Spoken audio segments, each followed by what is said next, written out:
14th. John Aravosis here at the Aravosis Report. And my chat is working today. I can see you all. How exciting. Anyway, hey guys, how are we today? It's what, Tuesday? I've had a busy day dealing with IKEA furniture. Oh my God. You know, they're never going to get easier. Anyway, and we have a very nice sunset. I mean, it's not a very colorful sunset, but it's pretty. Like we've got the clouds are looking very pretty. Anyway, let me get TikTok rolling here. Here we go. TikTok. All right. Boom. Mirror my video. There's TikTok. Anyway, all right. Unstable connection. Don't you dare. It's not an unstable connection. Lost connection. TikTok. There we go. There we go. Now it's being good. All right. Anyway, hello all. How are TikTokers, YouTubers? Hey, Ryan. How are we all doing tonight?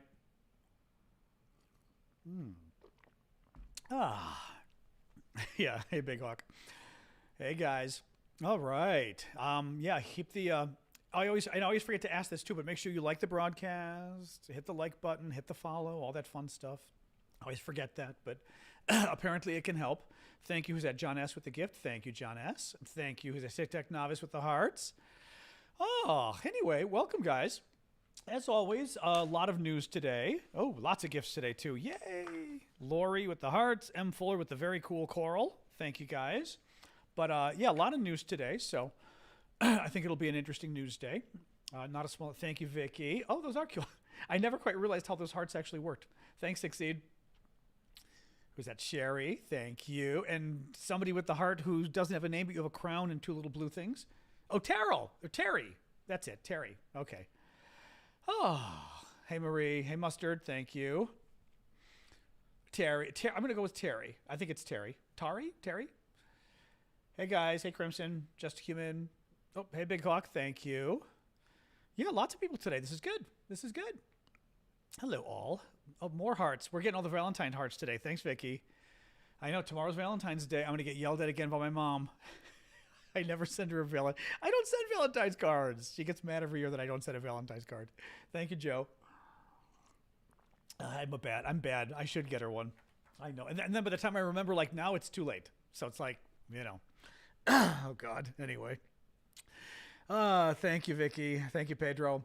All right, guys. So, yeah, so welcome. This is the Aravosis Report. This is my daily show where we talk about the latest news from Ukraine. Also, sometimes U.S. election news, because obviously the U.S. elections are going to be a big deal this year. Thank you, Lori and Vicky. The way the show works is I will go through the news that I think is important, and then second half of the show, take your guys' questions. Sometimes I kind of open it up to questions as I'm going. It just kind of depends. Thanks, Marie. It just can get confusing sometimes trying to go through, because I prepare like many pages of notes. It can be confusing going through the notes and doing questions at the same time. Thanks, Charles. But at the very least, second half, we'll do questions. And just please keep the gifts coming. Thank you, Crazy. Thank you, Maddie. Because I do this for a living. This is what I actually do. And I get paid with your guys' gifts, among other crazy TikTok social media kind of things. So your gifts make it possible for me to do that. So thank you, guys. Please keep them coming. All right, let's get rolling here. Thank you, Martin. So... today is day 719, I think. I always forget to update it. No, today's 719. Thank you, Tiffany. Thank you, Maddie. Of Russia's 3-day invasion of Ukraine. Almost 2 years, by the way. February 24th is going to be the 2-year anniversary of Russia invading. Obviously, taking them a while. It's supposed to be 3 days. But, a lot of news today, actually. So this was some good news, but not as good as you think it is. The U.S. Senate did pass Ukraine aid yesterday. I am quite shocked. Remember, I said I didn't think it was going to happen. I'm not quite sure why it happened. It's a little weird. Basically, the Senate Democrats... Well, okay, let's step back a little. Let's step back. The House Republicans refused to pass aid to Ukraine because Trump said kill it, basically. And the big argument, because Trump is in Putin's pocket. I mean, there's no other explanation for this. Trump is in Putin's pocket. Trump said kill aid to Ukraine. At the same time, the argument they were using, which I think was very smart politically, it was dishonest, but it was smart, was why are we paying to defend Ukraine's border when we aren't even defending our own border with Mexico? Because we have a lot of people illegally a ridiculous number crossing that border illegally, like 3 million a year. It's absolutely ridiculous. So the House Republicans say, well, we're not going to pass aid to Ukraine until you agree to really strict border, crossing rules and all this kind of making it much harder for people to cross the border illegally. And if they do, much sterner penalties, right? So Democrats come along and agree with the Republicans. Oh, thank you, Dennis. Very nice gift. Very, very apropos of Valentine's Day with the overflowing flowers. Thank you. Democrats literally cave and give the Republicans everything they want, pretty much. Democrats previously, whenever Democrats were debating or negotiating stuff for immigration, they always demanded amnesty. They wanted amnesty for the people who came illegally. And we've got, tens of millions of people here illegally. An amnesty for them. This time, it wasn't included. Democrats didn't include it. I talked about it last week. It was a very, very conservative, very strict. Every honest expert on this issue will tell you this was the most conservative immigration bill proposed in decades in the U.S. Thank you, Janice. The most conservative in decades. Donald Trump came out and said, kill it. And he killed it. That was it. Killed it. Trump doesn't want immigration solved before the election. This isn't even debatable. Thank you, C3. This is also common knowledge. Thanks, Gritter. Trump wants to, and Trump, by the way, he's not wrong about this. Thank you, Ellie. I think he's immoral and unethical about it, but he's not wrong. And he doesn't care about America, but he's not wrong in that Trump wants to run on immigration. He wants to be able to say, our border's a mess. Millions of people are crossing every year. Thank you, Russell. And basically, Democrats kind of called his bluff and called the Republicans' bluff. They said, they finally admitted, which I'm glad they did, that the border is a mess. It is a crisis. Way too many people are crossing. Let's clamp the hell down on it. So Democrats caved and gave the Republicans the bill they wanted. Senate Republicans were the ones negotiating with the Democrats. The Senate Republicans agreed. And by the way, it was a very, very, very conservative Senate Republican, Senator Langford of Oklahoma, who agreed to the bill. He's the one that negotiated it. This is no liberal, not strong enough bill. It was negotiated by a conservative Republican, Senator Langford. So they negotiate the bill, and Trump says, kill it, because Trump needs to run on immigration. And as I said, he's not wrong. If immigration goes away as a political issue because Joe Biden and the Republicans fixed it, then why do you need Donald Trump, right? Biden was able to work with Republicans to get a deal done, right? Biden, why do you need to replace the Democratic president with a Republican president? It seems they can work together okay, right? Second of all, how does Trump even run on the border if the border's fixed, right? He can't run on it and say, the border's a mess, Biden, you need me instead. Well, we don't need you instead. Republicans and Democrats got together and agreed to fix it, and Biden agreed. Thank you, Jonathan. So that's what's going on with the border. So take it to this week, or the last couple days. Senate Democrats said, okay, fine. The House, so the House killed the bill. The House, and then the Senate did as well. The Senate Republicans, because Donald Trump said kill it, and he did publicly. It's in the news, you can Google it. Trump said kill the bill, so they killed it. So Senate Democrats said fine. Then, thank you, Lori, for the bouquet, and Jonathan. Senate Democrats said fine. Then, the bill was including the border. It was including Ukraine, aid for Israel, humanitarian aid, some stuff for Taiwan. Let's just do it separate then. Forget the border. You don't want to include the border? Let's not do the border. Let's at least help Israel and Ukraine and Taiwan. Well, the Senate Republicans came along and let it happen, which blows my mind, which absolutely blows my mind. By the way, well, hold on. I'm gonna donkey this guy because, sorry, we have a little troll action. I do like to occasionally donkey myself here. There we go. It's very subtle, but sometimes you can tell who the trolls are because they go sort of non sequitur. Thank you, Darren. Bjorkstrom. There's a last name. Wow. Is that actually your last name? Or is this like just something funny you put up? Bjorkstrom. Wow. And first name Darren. Not exactly Swedish there or Scandinavian. Thank you, Jetta. It's very cool. I like it. Bjorkstrom. Wow. In any case, so the Senate Republicans passed the bill last night. I'm very surprised. They could have easily killed it. Easily they could have killed it. Thank you, Beaches. Thank you, Tom. I wonder Okay, this had to be electoral because they don't think it's going to get passed anyway in the House. Thank you, Courtney. And actually, the House Speaker, the Republican, already came out and listen. His statement cracks me up. His statement, House Republican Speaker, the one who's he's a MAGA guy. He's also a religious nut. Basically, he thinks God put him in this job. And God actually told him how to run for speaker and that he should wait 3 weeks and other people were going to run and they weren't going to do as well. And then God wanted him to come in at the last minute. I mean, he literally had this whole conversation with God. It's a little out there. In any case, according to the speaker, the God-speaking speaker, thank you, Kona, he says, House Republicans were crystal clear from the beginning of discussions that any so-called national security supplemental legislation must recognize that national security begins at our own border. I want to see him in a pair of high heels and drag saying this. This is like the draggiest statement I've ever heard. House Republicans were crystal clear from the beginning of discussions that any so-called national security supplemental legislation must recognize that national security begins at our own border. And you can hear the heels clicking the ground as he's saying it. The problem is, this idiot is the one who killed the border bill. How is national security supposed to begin at the border? How are we supposed to wait to support Ukraine and stop Russia, to support Israel, right, to defend Taiwan? How are we supposed to wait until we pass a border bill if you're refusing to pass a border bill? Thank you, Tom. Again, it's very cute. It's very tricky. Thank you, Lori. He's lying, basically. I mean, this is sadly something that MAGA Republicans especially do. They lie to their voters repeatedly.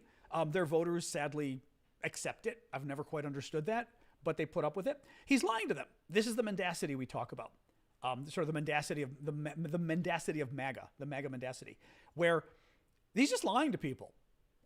He's not going to let a border bill pass. So he can't say we're not going to let it go until the border passes because he will not. Trump said, do not let any border bill pass. Nothing. It's insane. In any case, so it's great that it passed the Senate. At this point, there's no reason it should pass the House. The only thing I can think of is this. There's got to be some weird reason that this passed the Senate. Thank you, Adventures. Why the basically, and I mean, they're not even MAGA. They are MAGA, but they're also in Russia's pocket. Ron Johnson, Russia's pocket.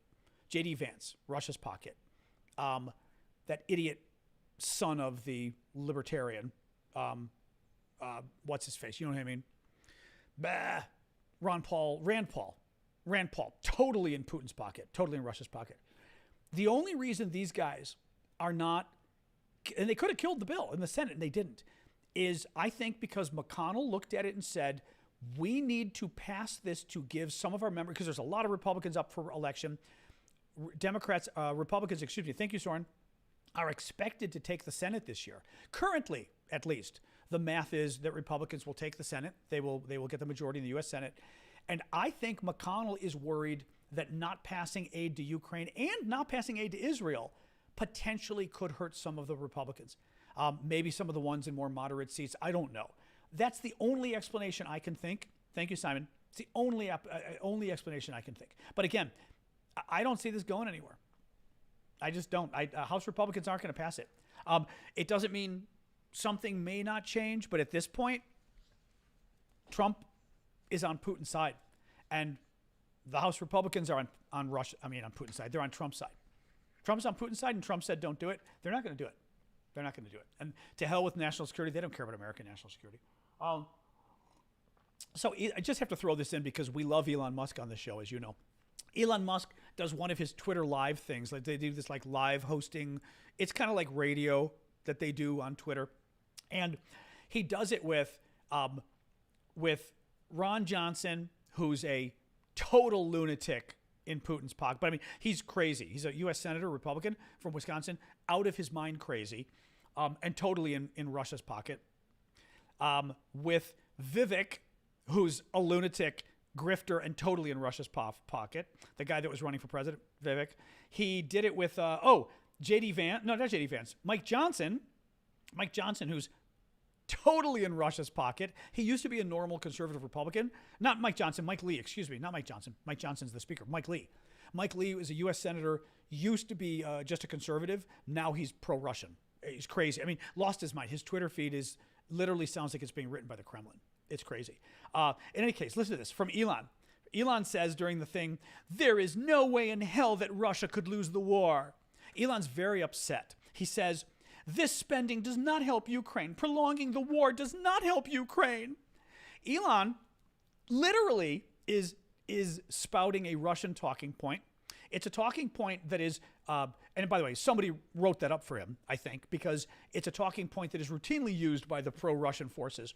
And it literally, and J.D. Vance does this, they all do it. Literally, they argue that the Ukrainians just don't understand. Ukraine doesn't understand. They're killing themselves fighting Russia. They're killing their own citizens. And obviously the Ukrainians, like all of them, because they're all in this war together, they all support the war against Russia, stopping Russia. Obviously the Ukrainians are either too dumb or don't love themselves enough to understand that they're killing themselves by fighting Russia. If they would just stop fighting Russia, they wouldn't die. If they just gave Russia what it wanted, which is all of Ukraine. That's Elon Musk's argument. It is the argument that all of these guys put out there. It is immoral as hell. It's condescending as hell. Because, thank you, Laura. It really is kind of dumb. Literally, you're telling the Ukrainians that they don't understand what's going on with this war, right? That if they would just stop fighting, it would all be over. Well, that's actually true, because if it would just stop fighting, it would be over. All their children would be gone, because Russia's been kidnapping their children, taking them to Russia, brainwashing them, and literally turning them into little Russians and giving them away to Russians. This is why Putin was indicted for war crimes by the International Criminal Court, right? By the Hague. The people that try the Nazis indicted Putin because of stealing these Ukrainian children. The Russians had a hit list written up of millions of Ukrainians they were going to kill with the invasion. They were going to kill all the politicians. They were going to kill all the cultural leaders, because they didn't want anybody, music, sports, theater. They didn't want anybody that had an audience and a voice, because let's face it, and the Russians know this, because the Russians, have raised dictatorship to an art form over the last several hundred years, let alone 100 years. Some of the most dangerous people in a dictatorship are the artists and the sports leaders and anybody who's because they've got a following, and the artists especially, because they've got a soul, right? So, yeah.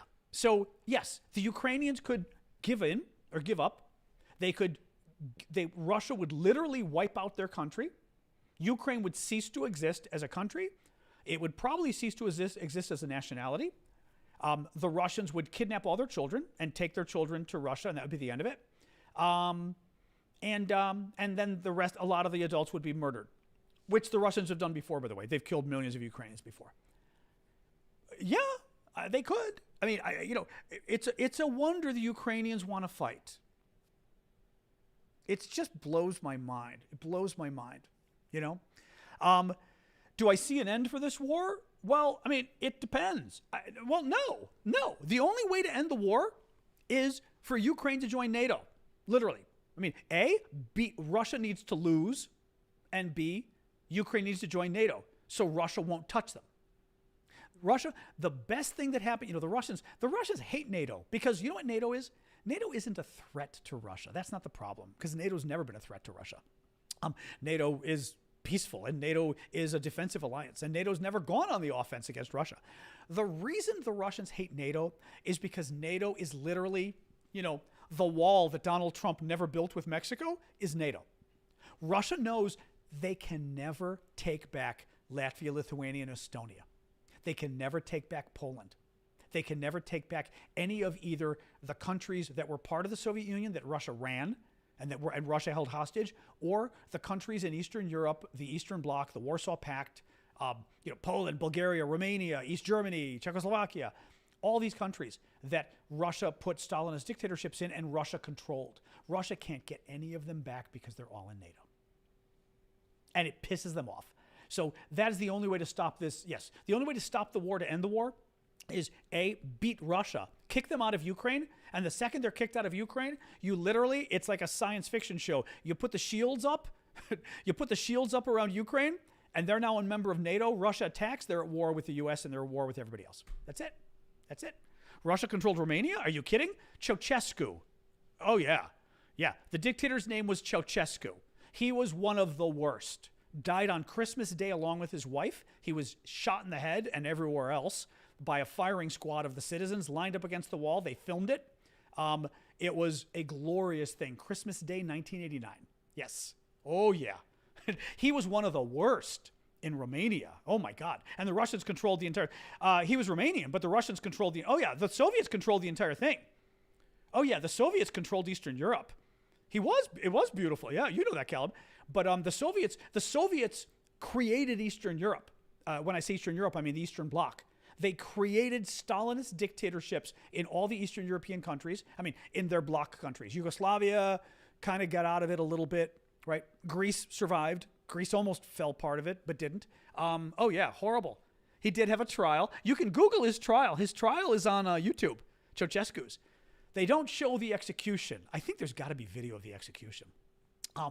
But his trial is fabulous because he and his wife are pissed. And pissed in only the way that a dictator can be upset that the regular people caught him and put him on trial and got rid of him. You know, it was, I mean, Google it because it's kind of glorious. The last minutes of Ceausescu, it's glorious. Anyway, yeah. So, yeah. Yeah. He was a very bad man, and he was created and controlled by the Soviets, the Russians. Absolutely, positively. Do I think the European Union will seek its own nukes? I mean, you've got your own nukes in a way because you've got France. What you're going to need is you know, sort of a reiteration from France that says any attack on Europe, France will use its nukes, basically. Now, I don't know that France will. You know, the Brits have their nukes. It would have been nicer if the Brits stayed in the EU, but they didn't. But what do? You know? Oh, that's interesting, Rob. Oh, wow. 2 damaged HIMARS were flown to Pennsylvania, fixed, and sent back to Ukraine. That's wild. That's very interesting. Wow, very interesting. Anyway, so yes, let me keep going. So there's more news. That was our first story. We just spent half an hour. We do this. We spent half an hour on the first story. Well, you know what? We'll do some more questions here, and then I'll see, because there's a little more news. I mean, there is more news, but I don't mind discussing this a little more, and then I'll shorten some of the other stories because there's literally like 5 pages of notes here. You know, it is unfortunately a good thing that Turkey's in NATO for a number of reasons. One, they're Muslim. They're jutting out into the Middle East. That's strategically very important to the U.S. They've got, I think, is it the largest army in NATO? Or at least the largest army in Europe. It's a big, we know it's huge, but Alexa, how big is Turkey's military? In 2016, Turkey's total armed forces 2016? were 512,000 people.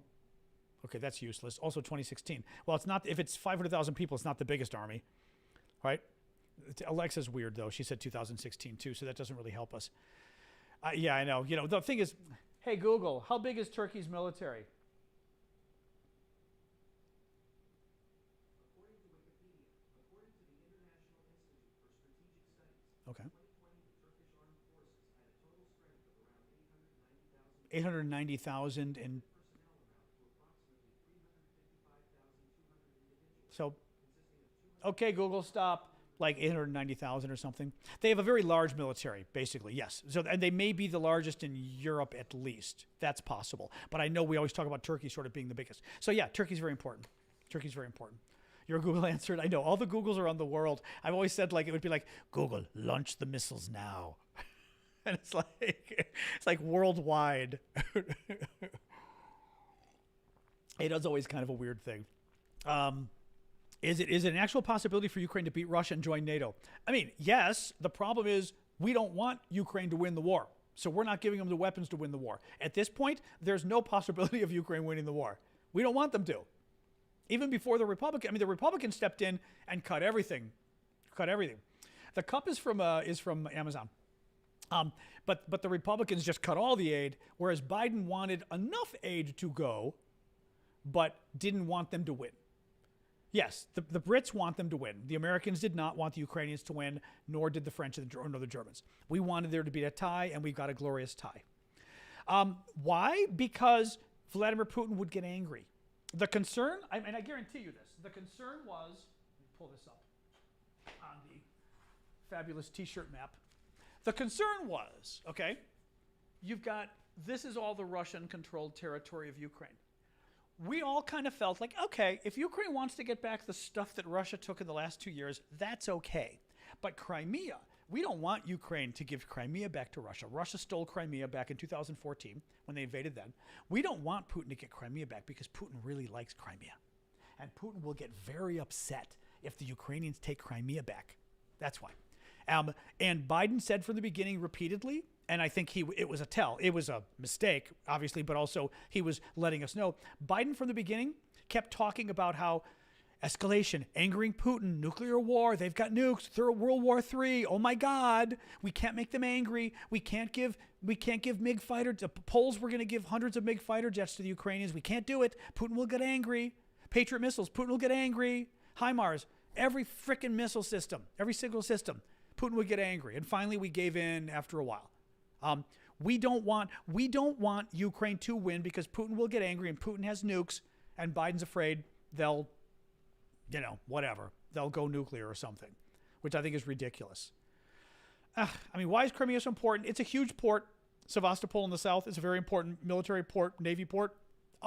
Also, historically, for the Russians, there's this whole history thing of the Russians being like, it's ours.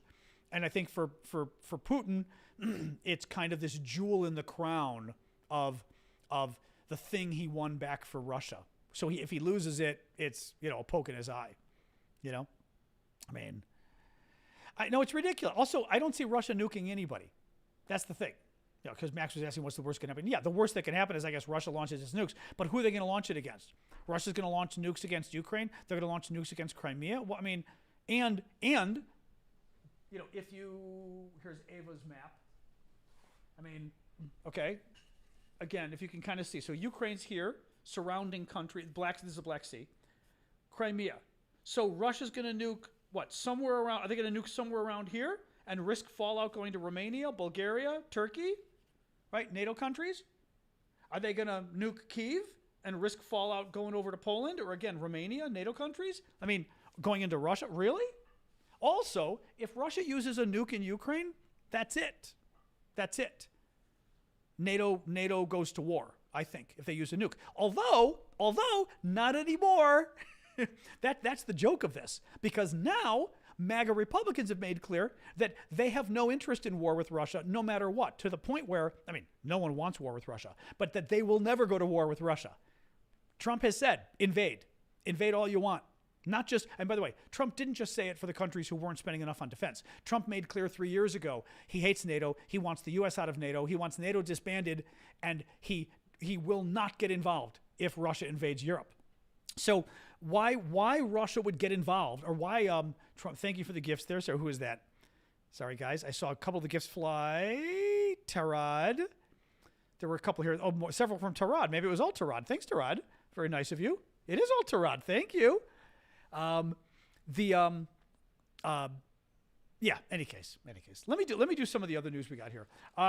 According to the new commander-in-chief of the Ukrainian Defense Forces, thank you again, Tarad and Richard, Ukrainian troops have switched from offensive to defensive positions in order to exhaust advancing Russian forces. So the idea is that the Ukrainians have now switched, or they're claiming publicly at least, that they've switched to a posture where they're going to sit back and dig in and hopefully, attrite, if that's the verb, let the Russians basically throw themselves at them and keep dying, basically. Bloomberg. Okay, this was a really good, I copied a lot of this Bloomberg story because this is really good. This is the oil sanctions against Russia are finally working. Now, it's been 2 years, fair enough, but you know how we talked about the oil sanctions and how a trit, we say a trit and not a trite? Okay, I was close, a trit. Okay, a trit. So NATO, remember, set up this whole thing where we capped Russian oil. We capped the price of Russian oil at $60 a barrel. And we said any vessel that transports Russian oil, and a lot of them are Greek, ships that, because the Russians have to hire ships, from internationally to move their oil. And we said anybody moving the oil or anybody buying the oil, if the oil's more than $60, we're going to put sanctions on those boats, on the shipping companies, on everybody. Well, we didn't do it for a while. Thank you, Derek. it kind of went nowhere. The Russians cheated and kept shipping, and the Greeks especially kept shipping stuff. Well, listen to this art. Basically, the Russians are kind of screwed right now on oil. This is very interesting. Mind you, oil sales, energy sales are 40% of the Russian budget. So the Russian federal government, their entire federal spending, 40% of it comes from energy. Hey, Michael, thank you for that on TikTok, or just for the shout out, I mean. So listen to this from Bloomberg. I'm going to read this to you. A chunk of the vast fleet of tankers that Russia uses to deliver its crude oil is grinding to a halt under the weight of U.S. sanctions, a sign that tougher measures by Western regulators might be starting to have tangible effects on Moscow. About half of the 50 tankers that the U.S. Treasury began sanctioning on October 10th have failed to load cargoes since they were listed. In other words, we sanctioned 50 of the oil tankers. Thank you, Disco Dave. Half of them now have stopped working because the sanctions. Now, we've still got half of them we've got to get rid of, but half of them pulled out. Listen to this. The latest to be targeted, the Sovcom float carrier NS Leader, performed an immediate U-turn off the coast of Portugal on Thursday when its owner was named by the U.S. It was sailing towards a Russian port in the Baltic Sea. Now, that's pretty freaking cool. It was sailing for the Baltics to a Russian port. The U.S. named it publicly that we were going to sanction them, and the boat was ordered to turn around and went back home. Okay? The group of seven imposed the embargo. The U.S. responded by intensifying sanctions and investigating potential breaches of the price cap, which, remember, a couple months ago, a step that drove many Greek tanker owners out of the trade. The result has been ballooning freight costs and Russian oil that's been trading at deeper discounts to international benchmarks. So in other words, because, thank you, Cheryl, thank you, Gamma, because the Russians have had to cut the price of their oil. So, okay, because it now costs so much to ship Russian oil because you're going to get in trouble with sanctions, the Russians are cutting the price of their oil to try to sell more, but it means the Russians are losing money on the sales as well. Anyway, this is great across the board. This is absolutely great. So very, very exciting news. A little more here. Polish farmers, this is not exciting news. Polish farmers are going to begin a complete blockade of all, oops, let me turn, oh, that's pretty good, of all of border crossings and rail shipment stations between Ukraine and Poland starting February 20th. This is part of an ongoing trade dispute that's been going on. Very bad. Thank you, Dark Bamboozle. This is very bad. I mean, they're literally talking about shutting off the Polish border with Ukraine for trade. That's bad. The Estonians are the latest to warn, Estonian military, that about possible war with Russia in the next 10 years.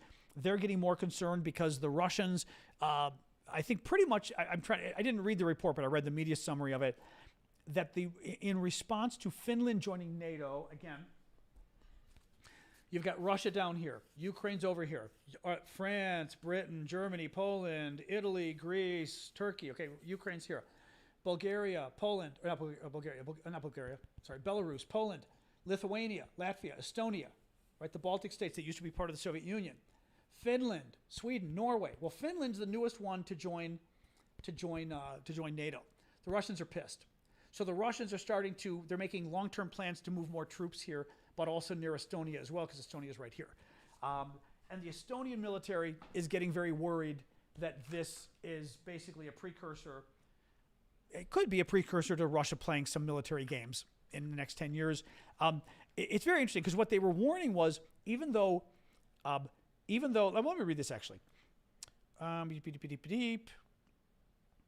We can expect that within the next decade, NATO will face a Soviet-style mass army, meaning the Russians are going to build their army so large that while technologically inferior to the Allies, poses a significant threat due to its size, firepower, and reserves. They're talking about electronic warfare and long-range strike. So their concern is that basically the Russians, our military will be better, will be stronger than the Russians, but they will have a great potential to cause a disaster. They will have lots of missiles and bombs they can fire all the way into Western Europe and blow up factories and blow up, basically cause all sorts of chaos in European capitals. That's the concern, that they can say, no, we may not win the war, but we'll take you down with us. So just interesting that yet another country is warning about this. What else we got here? Oh yeah, so the Russians issued an arrest warrant for the Prime Minister of Estonia today. They didn't do it today. We found out about it today.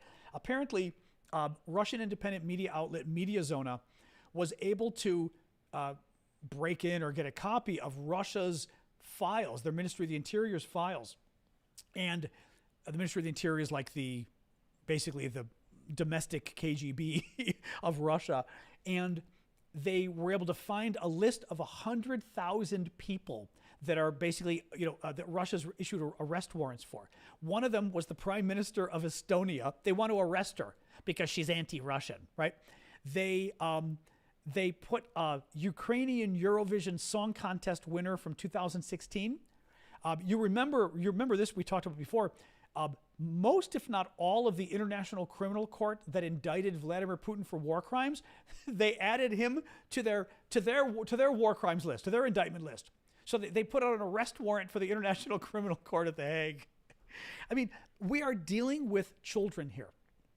Again, it's all I can really compare it to. There is something with the Russian government that is, you are dealing, as I've said before, you're dealing with people who are arrogant as hell and insecure as hell. And it's both. It's both. So that they think they should rule the world because they're the best, the best everything, best culture, best government ever. And they know nobody thinks they're the best, and it drives them crazy. And and they act out like little children, basically. Let me see. Oh, the Starlink. Okay, two quick little stories, and then we'll do questions.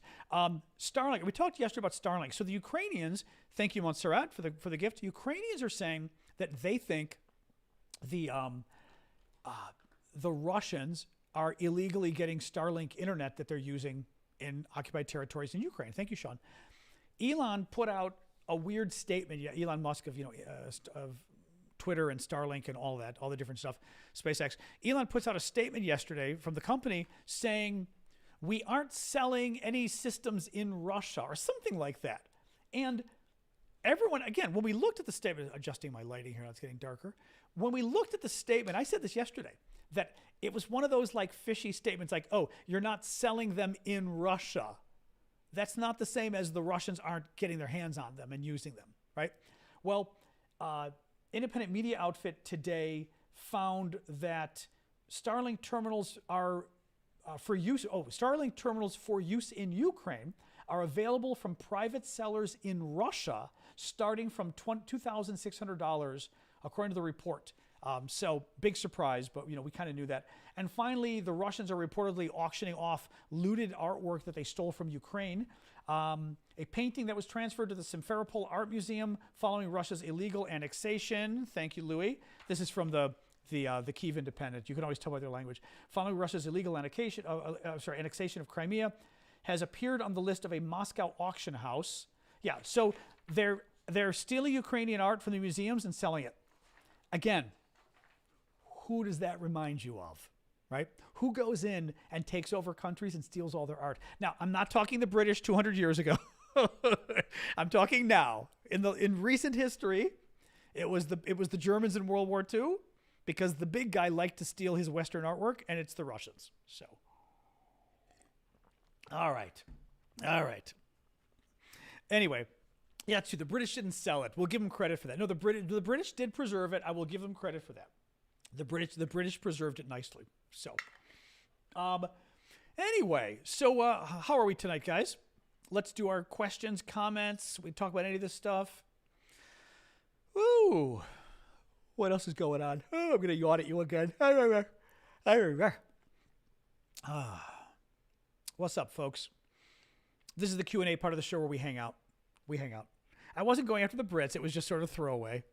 Oh, hey, George in Latvia. Good to see you. I did not. Yeah, I saw your question earlier, Wild Hunt. I guess I wasn't totally aware there was a big rally in DC on the 24th. I'll go probably. Sure, why not? Yeah, I'll probably go if the weather's nice. I don't mean to be rude, but like if it's 25 degrees, I'm not going. I've made that mistake before in Washington. But the weather's been so nice, it should be pretty good. So, okay, yeah, no, remind me when we get a little closer, but I'll probably go. Oh. Pakistan elections? I know nothing about the Pakistan elections other than that guy won who was very controversial, and I think weren't you guys going after him for criminal stuff? And he won anyway and shocked everybody. That's it. I mean, I should be paying more attention just because I'm a good international citizen, but I'm not terribly aware of what else was going on. You know? So there. Oh, gosh. I'm sorry, guys. I'm yawning tonight. Oh, I almost made a coffee before the show, but I hate that because then it is true. Like, you have the coffee, and then at midnight, I'm still awake. So did not make my coffee before the show. So, no, I doubt that residual. I doubt it's exactly that. I mean,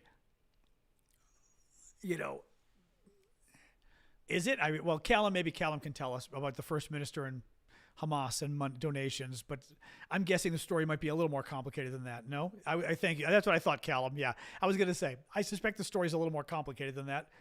Yep. Cyclonic Wind. What a name. And thank you for the gift. What are your thoughts on Senator Tuberville saying that NATO allies should get over the fact that Putin could invade them? Did he actually say that?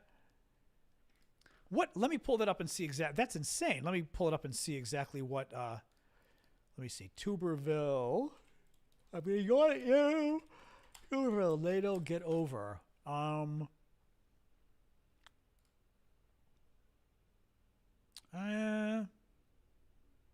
this was Ukraine not being able to win or whatever. Oh, he's that idiot. Yeah, Tuberville. I keep forgetting. Tuberville's the idiot who was holding up all the military promotions. Let me see here this is from a goofy. Thank you, Mustard. Who's it? Montserrat. Let me see this.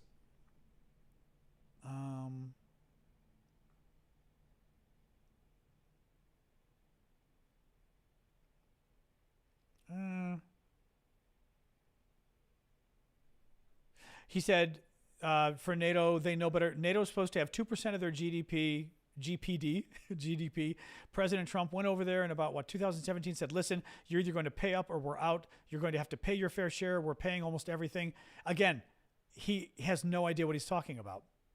Okay, that was absolutely ridiculous. So this is yet another Republican senator. These are the guys like in charge of all this stuff who claimed that the U.S. is paying for everything and the Europeans aren't. That's not what the dispute is. There's no thing to pay for. It's not like the United Nations that we all give money to. That's not how NATO works. The issue with NATO is that all of the NATO countries got together back in 2005, 2006 and agreed that each of us would spend basically our defense budget would be at least 2% of our gross domestic product. Gross domestic product simply means the size of our economy. So if your economy is, $1 trillion, your defense budget should be 2% of $1 trillion, whatever that is, right? That's what would that be?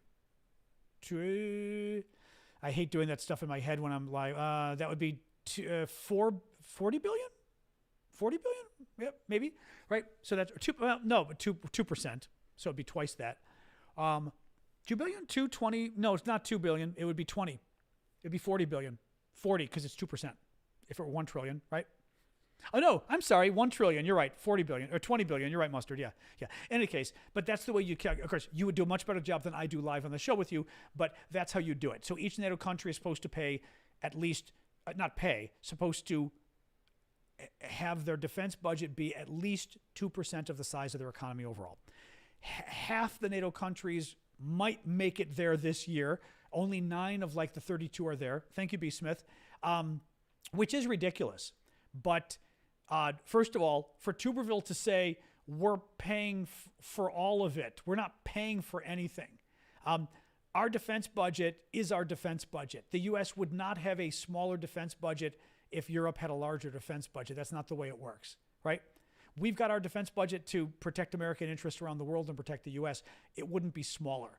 And we're not paying for something they're not paying.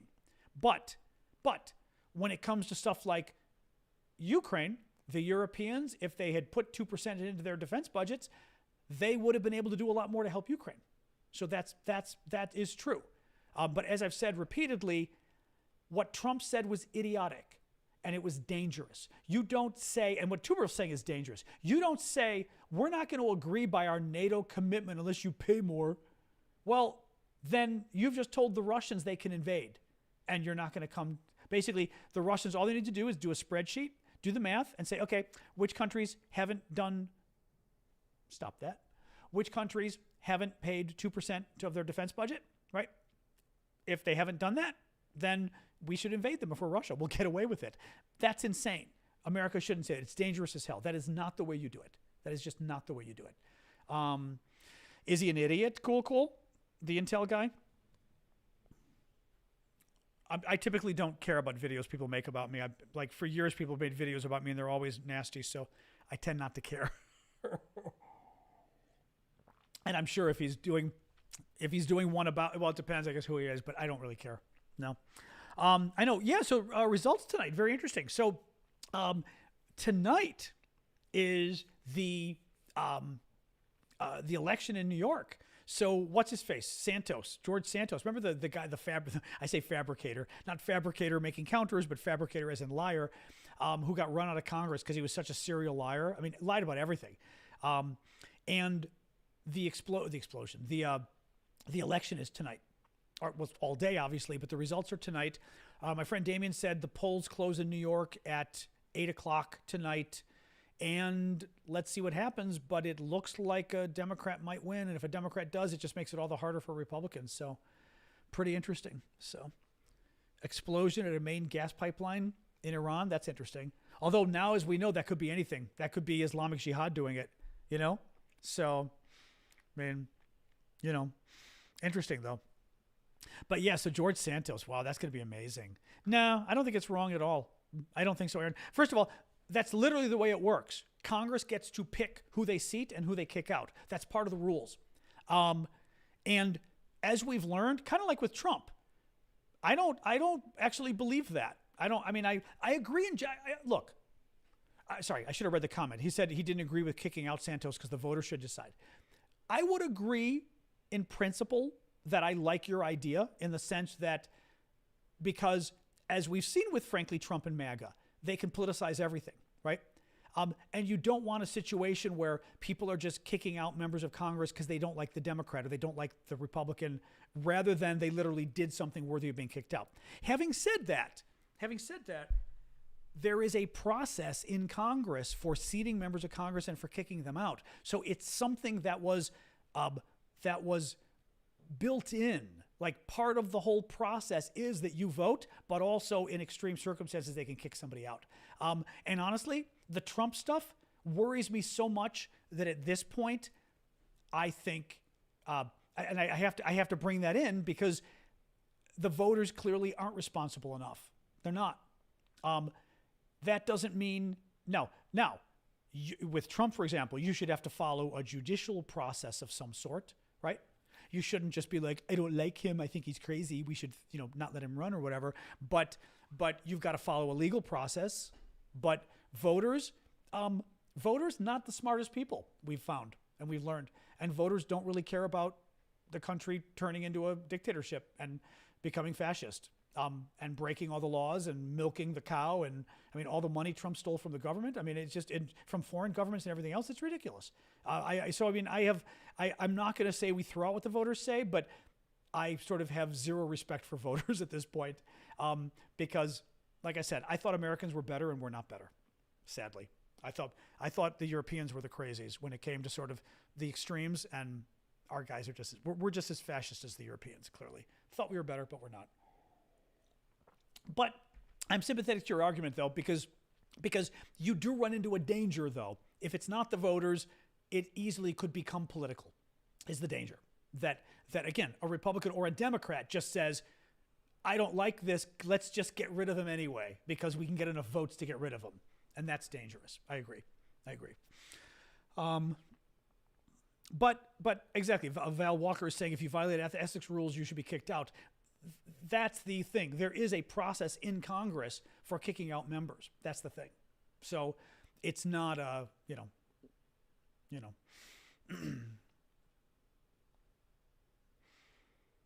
Anyway.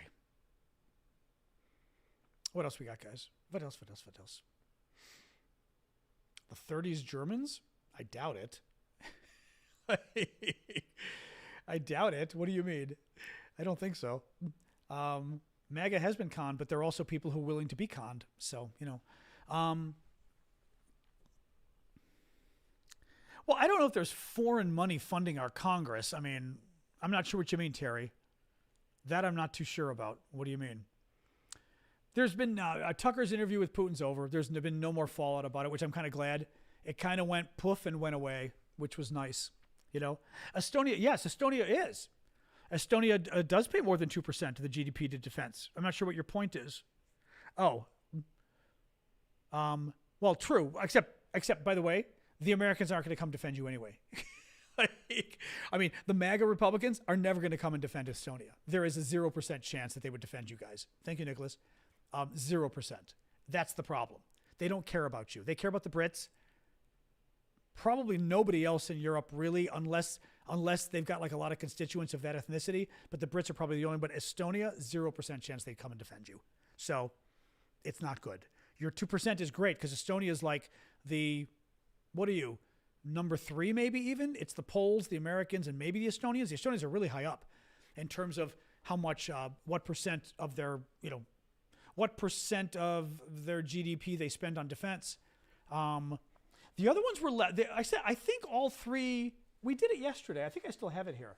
I do still have it here. Hang on a second. I think all 3 were, oh no, I threw it, no, I threw out the paper I had. I had the document in front of me of all the different countries and how much they gave, but I threw it out. Sorry. Not gave, how much they were spending on defense. Lithuania is 2.5%. I think all 3 Baltic were good though, right? Latvia, Lithuania, and Estonia, I think we're good. Oh, Steve, I doubt you're British at all. I always love when I'm British and I'm very upset that you criticized Donald Trump, so I'm leaving. Oh, honey, sure you are. That's like me saying, right, I'm American and you criticize the Queen and I won't stand for somebody who's anti-monarchist. I'm American, sure you are, honey. Bub, don't let the Kopech hit your butt on the way out, Steve. So, yeah. What else we got, guys? What else we got? Oh, super PACs. Yeah, but foreigners can't put. I don't think foreign governments can put money in super PACs. I doubt it. I'm not really up on it, but I doubt it. Foreign money is a big problem in this. What I mean is foreign money we regulate a lot in U.S. politics. That's why Trump doing the games he did with the Trump Hotel in Washington were so horrific in Mar-a-Lago. Foreign governments would come to Washington and they would stay at Trump's hotel so that they put money in his pocket. It was outrageous when he was president. It was outrageous.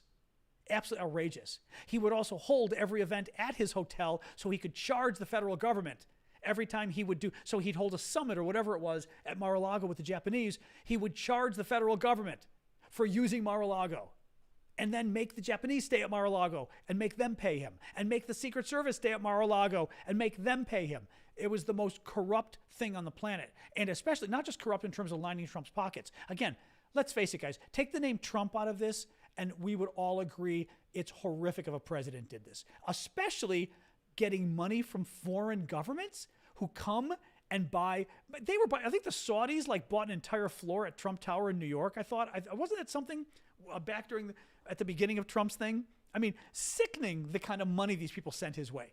And again, if it wasn't Trump, none of us would stand for it. Democrat or Republican, we would be livid if they did this. Trump did it for whatever reason. So that's the foreign money that was coming in. But foreign money, other countries lobbying? Well, no, that's different. That's different. Other foreign governments can hire lobbyists, yes. And those lobbyists have to register with the U.S. government and they can lobby for the foreign governments. That's different. Roger, I have a brain and I wasn't under a rock the last 7. Do you have proof of these accusations?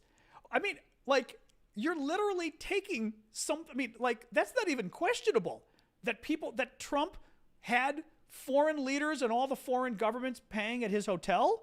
That's not even debatable. That he held the Japanese summit with the Japanese prime minister at Mar-a-Lago. Google it. That he charged the Secret Service and they charged them, by the way, 2 or 3 times more. Google it. Literally this, I don't mean to be rude, but that's what you're kind of making me feel like you're a troll. because like those aren't even debatable stories. They're not even like, but I mean, they're not though. They're not even debatable stories. They're sort of obvious things. Everybody knows that, right? I mean, Trump Tower in Washington, everybody stayed there in Washington, or Trump Hotel. Everybody stayed there. I mean, it's not even like, yeah. Sweden's NATO application, nothing, absolutely nothing about Sweden's NATO application. Nothing. The Hungarians aren't doing a damn thing. Now, they're on vacation till the end of the month, so let's see when they come back from vacation, but I'm not convinced they will. They want something from I don't know what they want. They want something from the Swedes, and I don't know what the hell they want. I would never debate anybody on my live stream. No, certainly not. I mean, that does not sound fun to me. That just sounds nasty. I debated long enough on Fox News and CNN. I will never do that stuff again. I hated it. Thank you, Timothy. Just hated it. But yes, I've got my new IKEA. Yeah, you notice my new IKEA display cases are in. Very exciting. Oh, there we go. Nothing's in there yet, and I've got to move the picture higher. We're maybe the lamp. I just got my friend Damien and I just got them finished like 2 hours ago. So nothing's been moved around yet. We've still got to move that picture higher. I'm debating where the lamps go. Well, I say we, meaning my sister's helping me because she's got the taste. I do not for what do you call it? Interior design. But anyway, boy, IKEA. I love IKEA, but my God, it was still very stressful building these things. Very stressful.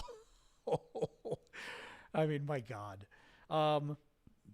Anyway, my daily posts facing a different direction. No, my daily posts are here actually.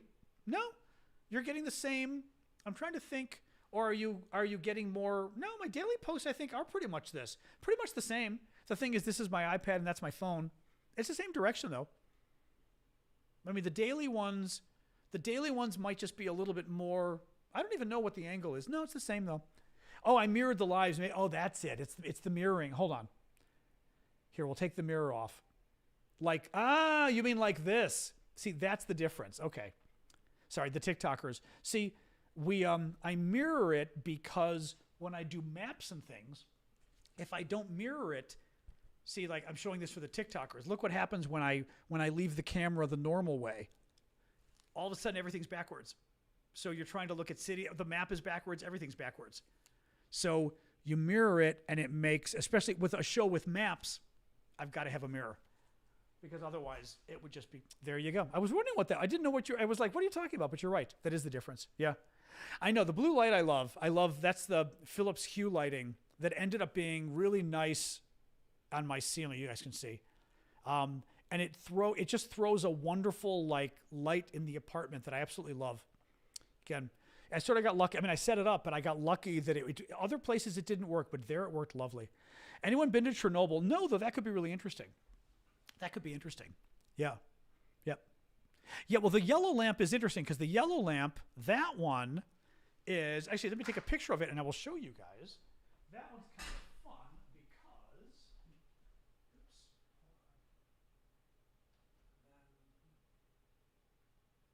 there we go. Who's that? Callum, what the hell was that for? Callum, that was sweet of you. I'm not sure why. I'm hoping that means you're doing what I think you're doing. Hang on, let me show you really quick. So that lamp is very cool. The lamp, that lamp, for you guys, that lamp is cool because, let me show you. That is, and my friend Matt came and finally helped figure it out for me. That is this.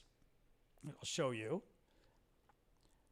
Now, that is a Ukrainian artillery shell that was painted in Ukraine. And then my friend Matt turned it into a lamp. But you can see it's a Ukrainian artillery shell that was painted in Ukraine that Vlad got me. And I didn't want to cut it. So it's not cut or anything. But because he got the shade on top, whatever, the light, the thing, and the cord. There's a small hole in the bottom of the artillery that allows there we go. oops, trying to make it less bright so you guys can see it. Well, yeah, I mean, you can see pretty much. But it's very cool. Yeah, it's really cool. It's a neat, it turned out really well.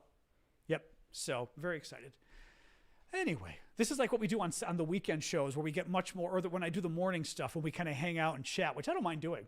Obama to run again? Well, President Obama can't because you're only allowed to be president twice in America. His wife could, I don't think, a lot of people like her. I don't think she herself wants to run. I don't think she likes the politics. I mean, that aspect of the politics. I don't think she does. But she has a lot of charisma. She would be very good. I mean, as far as, I think she'd be very good. Yeah, it's, Kathleen, the thing is, Kathleen's saying with the lighting, the thing with the Philips lighting is you don't quite know how it's going to look until you try it. I had it in my kitchen. I didn't like it. I've got kitchen cabinets that, because my ceilings are 12 feet. So the kitchen cabinets stop and there's another 6 feet up above. So I put it behind the cabinets thinking it would look pretty shot up there. It's too diffuse. It didn't look good. This, because I've got an actual shelf, I put the hue in the shelf and it looks really cool because it's in an enclosed space.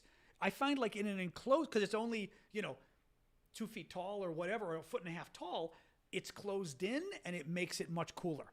So you'll have to experiment because they don't always look good. Actually, you know what you do? You before you buy it from Amazon where you can return it, and before you cut it apart, Kalispera Pindos, man. Before you cut it apart, plug it in and see what it looks like. See what the color looks like. Because I'm trying to remember with hue, but I'm pretty sure you can just plug it in without cutting it. And that way you could always return it to Amazon if you have to. But yeah, when it works, it's nice, but it depends on the space where it works. I know someday we'll do a tour. My apartment isn't that big though. So, who will I vote for in 2024? I'm not going to say. I mean, obviously it's not going to be Trump. So I don't think there's any great mystery here. Thank you, Dawn. Oh, I don't know. We've talked about this. I don't know who would make a good Democratic candidate. I mean, I didn't love most of the people running last time, to be honest. I mean, I like Pete Buttigieg a lot. He needs more experience, but I think he has an Obama-esque way of speaking, somewhere between Obama and Clinton. There's something very heartfelt from him, something very sort of moral, ethical, thoughtful. I say heartfelt meaning thoughtful. Genuine's a good word. It's genuine, but it's also very thoughtful. He's very smart, but it's not just intelligent.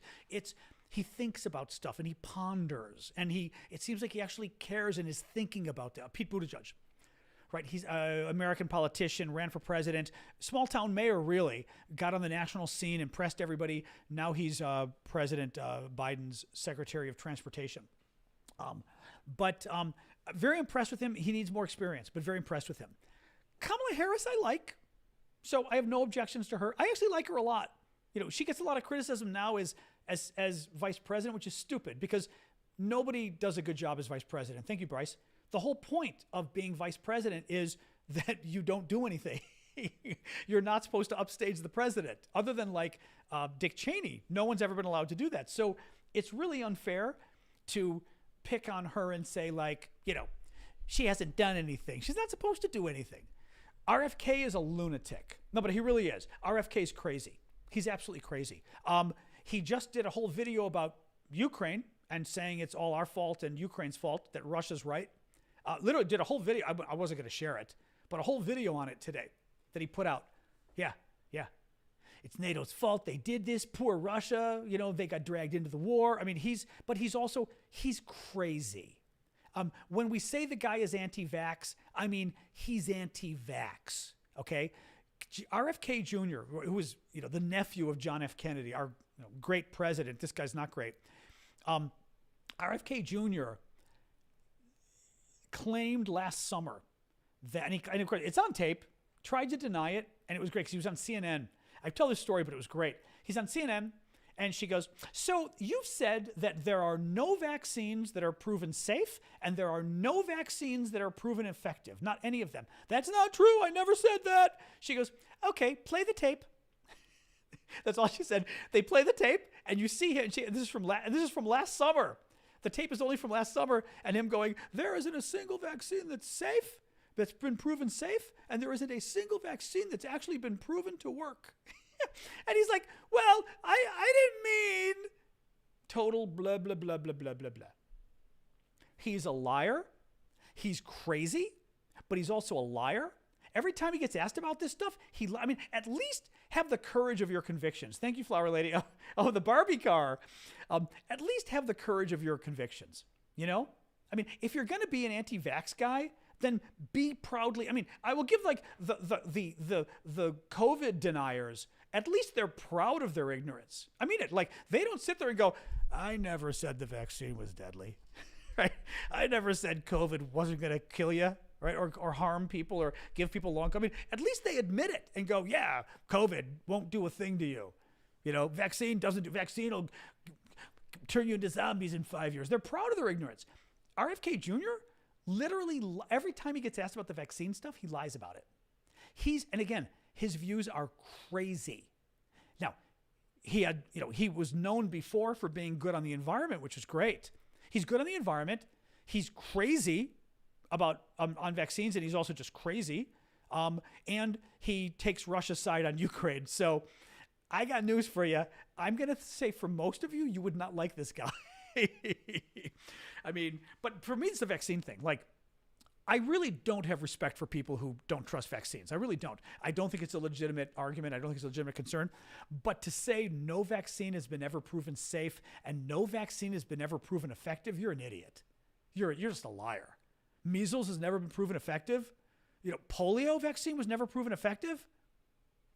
People don't get polio anymore. They don't get measles. The only reason they're getting measles again now is because all those RFK idiots aren't getting their shots.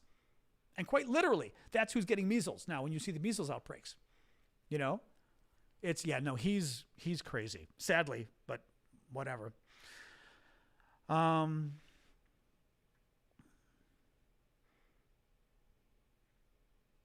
I'm trying to tone down the RFK because he's got a health condition with his voice, so I don't want to mock his voice, So I try to tone it down. I've never been to the Baltics. I'd like to. Never have, though. Yeah, very much would like to. One of the many places. Eastern Europe, the only thing in Eastern Europe I really did was I went to East Germany. I've never been, I've been to Russia, Greece, obviously, but I've never been anywhere in Eastern Europe. No, never. I keep meaning to go to Kyiv, and if not, to Ukraine. Keep wanting to. I know. Well, again, someday when I go to the Baltics, you'll find out. I'll let you know, but I've got to because I haven't been. Who was that? Thank you, D-Mom, for the hearts.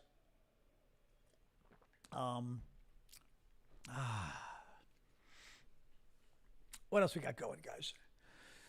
Ooh la la. Well, that's the interesting stuff. I think it's going to be interesting. Tickety Talk says is there fallout now if Ukraine lobs spicy stuff towards Moscow? At first, I misread your question. I'm not sure what you mean. The issue for Ukraine is, to what degree can they take the war directly to the Russians? Because the Americans and the NATO did not want them to. And they certainly didn't want them using NATO weapons, but I think they didn't want them doing it. The Brits were fine with it, and the Brits have said so. But a lot of the NATO guys were not real fans of it. If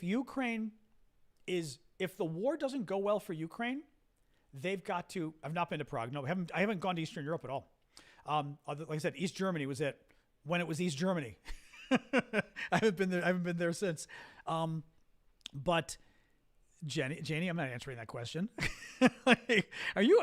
I'm gonna guess you're European only because Americans tend not to answer those things or ask those things. I found Europeans will literally say, "How much do you make?" And I was always like, "We don't answer that question in America, generally speaking." But yeah, no. What was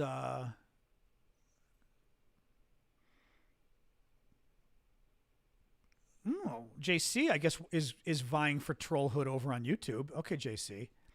JC's criticizing the fact that I said you shouldn't make fun of RFK's voice because it's an illness. And he's criticizing the fact that I said you shouldn't make fun of it. That's just weird.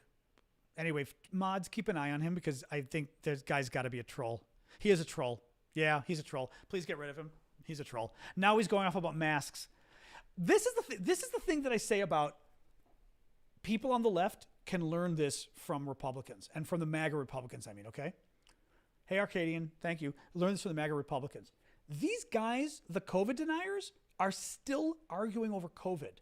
This guy on YouTube, this troll, is still upset about, he goes, I bet you use masks. They're still upset about masks. COVID was 4 years ago, guys. It was 4 freaking years ago. But the point is, they never let the issue die. And this is what I talked about, Joe Biden with Ukraine. Again, when's the last time Biden mentioned Ukraine? Right? When's the last time Biden mentioned Ukraine? He doesn't. Every few weeks, he says something, and that's it. Right? These idiots, they're nonstop about COVID. And also the Palestinian guys too. They spam every comment on every, I don't know that it's the best approach, but the pro-Palestinian people, mind you, it could be Russians too, to be honest. Everything could be Russians and Chinese when it comes down to it. But they will spam every video on TikTok talking about the Palestinian thing. Again, I'm not sure spamming is the best way to do it, but the point is it's better than never talking about your cause at all, which Biden does with Ukraine. And certainly the folks that are the anti-vax types, guys, these guys are still all over the internet talking about this crap. It's crazy. It's absolutely crazy. It is the Chinese. It's the Latvians. No, it's the Chinese. It is the Chinese though. There was a couple weeks ago. Actually, the mods will remember this. I don't know if the rest of you remember, but you remember a couple weeks ago we kept having people pop up in the chat on the lives and saying, "What's up with Texas? Is Texas going to secede? What's your position on Texas?" And the mods and I talked about it, and we all went, these are trolls, but what are they up to? A story broke a couple days ago. The Chinese have been like running troll farms to spread the news that, and not just troll farms, they've been on Chinese state media and everything else. They are going crazy with the news that America is on the verge of a civil war in Texas. And it's the state versus Biden on border patrol. And literally, no, there is a battle there, but literally it's right this far from a civil war with guns going off and the country splitting in two. And it was like, what?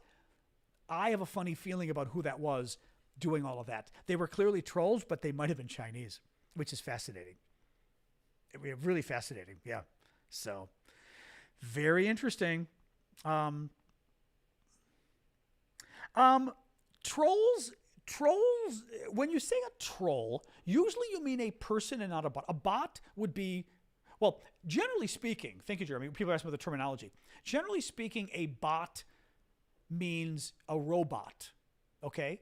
Now, you could still use a bot to mean a person who's hired to cause trouble online, who's hired to, for example, that Texas story, somebody who's hired to just go and keep talking about Texas having a civil war, right? You could call that person a bot, meaning they're artificial, they're fake, because they were literally paid by someone to do this, right? Typically, a bot would be a robot where it's literally automated spreading these messages. It's not even a person.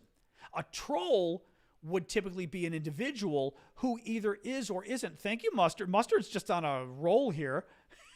Thank you, Mustard. I think Mustard had a stroke and he like fell on the gift button on TikTok. And I'm draining his bank account while he's trying to call 911. Thank you, Mustard. That's very funny. I was like talking and all of a sudden going, whoa, what were we saying? He made me forget. Mustard made me forget what we were saying. What were we saying, guys? I don't remember. Thank you, Carl, for the gift on YouTube. It won't let you subscribe. That's not very nice. Thank you, R19. Sorry about that. TikTok's funny sometimes. I don't know.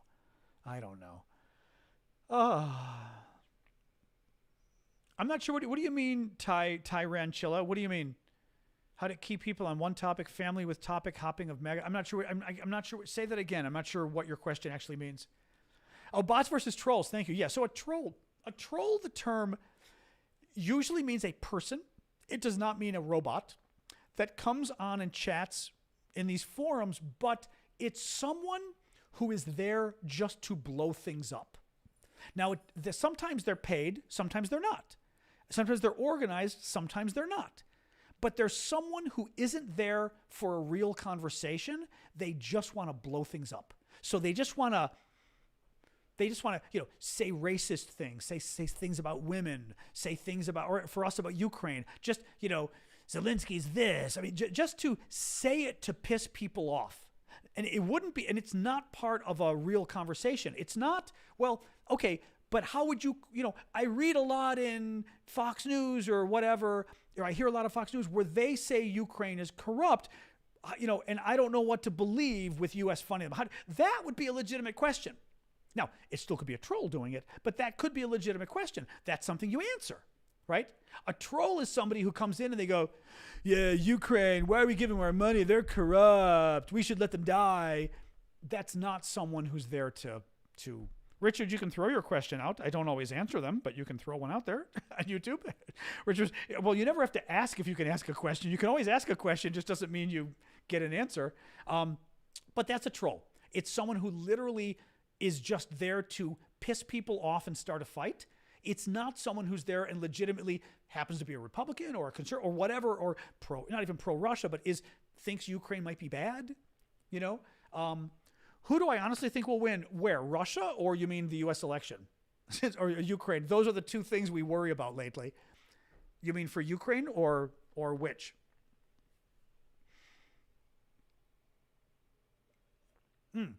Ukraine. I mean, I am currently worried Russia could win it in the end because U.S. cut off all their aid. First problem, because of the MAGA Republicans. Second problem, Biden never wanted Ukraine to win. He always wanted a tie. And I don't want to go through the whole analysis again, but that's been sort of from the beginning. Well, we never wanted Ukraine. We never wanted Ukraine to lose. Thank you, LWD. But we never wanted Ukraine to win. So we never gave them enough of the weapons and what the kind of weapons they needed and everything else. Now, Biden argues that Russia needs to save face. One of the things Biden had said, or I think it was Biden, either he said it or one of his staff said it, but talking about him, saying, remember this from like a year and a half ago, when Biden said something like, we need to give Putin an off-ramp. Now, he's potentially not wrong, but he could be wrong. When he says we need to give Putin an off-ramp, what he means is what you just said, we've got to let Putin save face, right? Like, if we want the war to end, we've got to sort of make everybody happy. The problem is, how do you make everybody happy? It's kind of like World War II. How do you end World War II and make the Germans and the Japanese happy, right? Beat Hitler, beat the Imperial Japanese, but let them save face. Let them come out of it with something. How do you do that? I don't know that. Well, Macron said it, but the Biden people did say it back at the beginning as well. The Biden people talked about an off-ramp way back at the beginning. I remember that at the beginning. I do remember that. Thank you, Liv.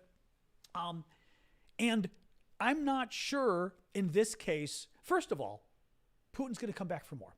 Putin wants all of Ukraine. So I don't know how you resolve this war. Whether Russia wins or loses, it also depends how you define win, right? By win, I mean Russia gets to keep a chunk of Ukraine, maybe not the whole country. Russia's coming back for more. I mean, how many times does Russia have to invade and steal parts of Ukraine? Thank you, Liv, again. Right? They did it in 2014. They stole Crimea. They did it again now. They stole the whole chunk of the East. They're just going to, and he said he wants the whole country.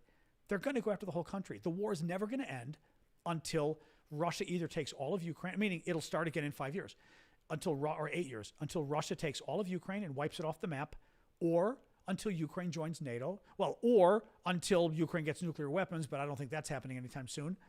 But that's what worries me is this war will never end until Putin wins or we stop him. And the only way we stop him is by letting Ukraine join NATO. Hey, Dennis, good to see you. Why do I think the counteroffensive wasn't successful? I mean, you'd have to leave that to the military folks. I mean, I always say I'm a foreign policy guy and not a military guy. From everything I've read, and the military folks can tell you, air power. The Ukrainians, and again, the military folks know this better than I do, the history here, but apparently we set the Ukrainians up to fight a battle that NATO would have never fought without air power. Sam, are you our Sam? Are you Sam? I haven't seen you in a while if you are. Our Sam who went to Ukraine from the Discord and everything else? We haven't seen you forever if that's you. Yeah, you could probably answer it. Yeah, I mean, that we had Ukraine fight a war that we would have never fought. That basically they didn't have the air support. He's been busy. That's okay. That they didn't have the air support they needed. They didn't have the air power they needed. And we didn't give them the air power they needed. And no one, in a way, none of the military folks expected Ukraine to win, really. Or not expecting to win, but they said, no one's ever tried this before without the planes, but okay, right? And what do you know? Ukraine wasn't able to pull it off. That's the first problem. Second problem is we delayed forever. And Ukraine could have kept the counteroffensive going. Sure, what do you mean? You mean you want to try to come on the camera? Or what do you mean, Sam, when you say come up in a second and give a very specific answer? I mean, I know you, so I trust you to come on cam. I don't know that you can come on cam, to be honest. You may need to have 1,000 followers or something crazy. Maybe you do.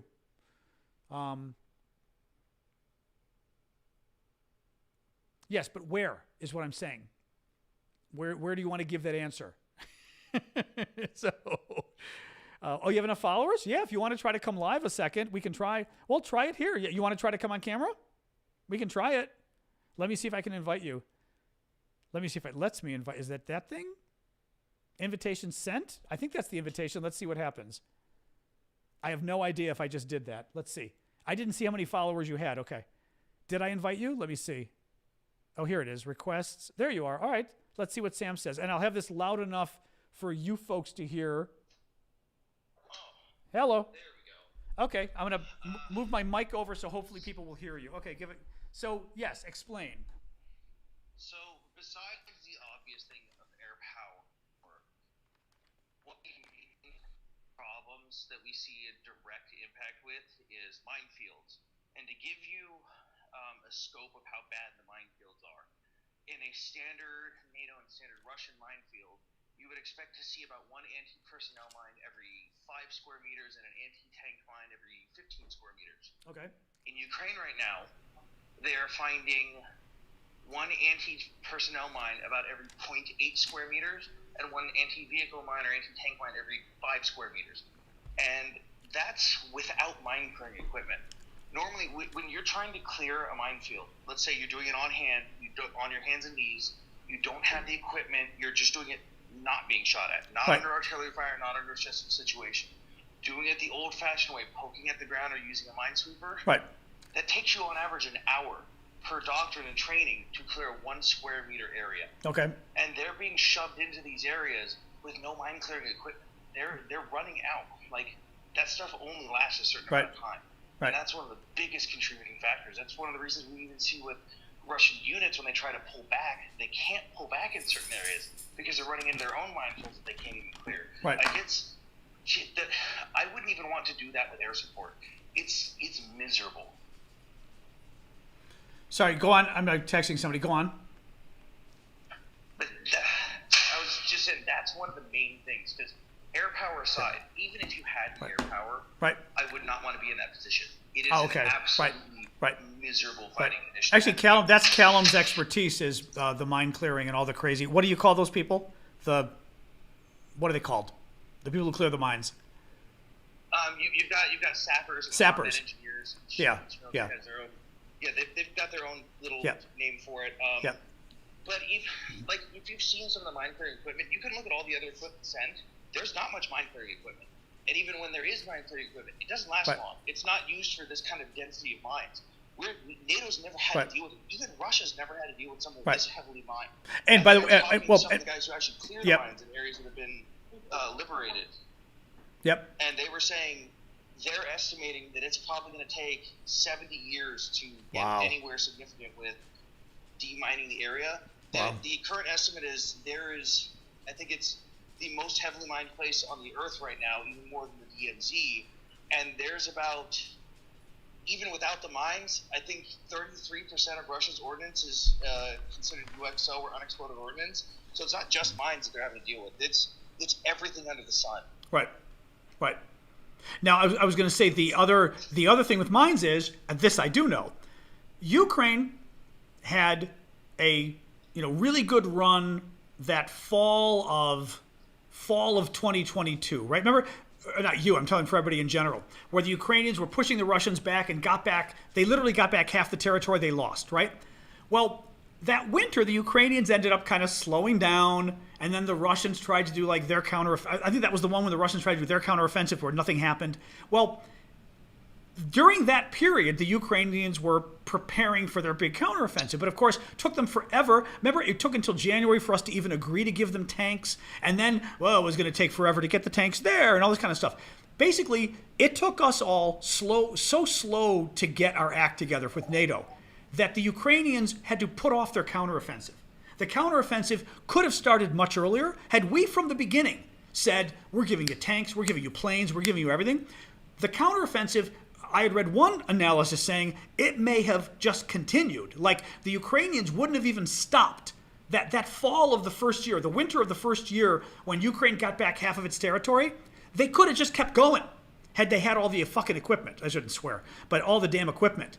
And they didn't because we dragged our feet. So the counteroffensive, and then the counteroffensive was finally supposed to start like maybe March or April. It didn't start until, what was it? Was it May or June 1st or something? We gave the Russians months and months and months to dig in and put those damn mines in the ground, along with everything else, because we dragged our feet in helping Ukraine.